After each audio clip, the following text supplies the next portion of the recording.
अब तो सुभान अल्लाह उनके मीलाद का महीना आने वाला है। आ गए नूर वाले नबी मरहबा या मुस्तफा, मरहबा या मुस्तफा।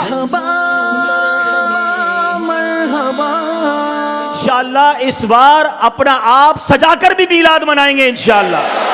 मुबारक मुबारक हुजूर आ रहे। जैसी उम्र जैसा बंदा वैसा तोहफा।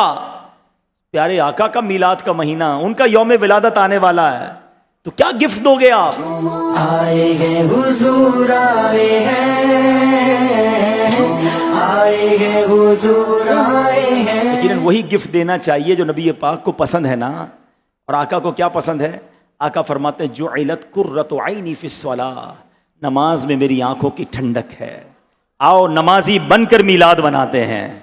आका सच की तलकीन करते रहे, आओ सच बोलकर मीलाद बनाते हैं। यकीनन परचम लगाएंगे, लाइटें लगाएंगे, जरूर लगाएंगे, मगर इस बार अपना आप सजाकर भी मीलाद मनाएंगे इंशाअल्लाह।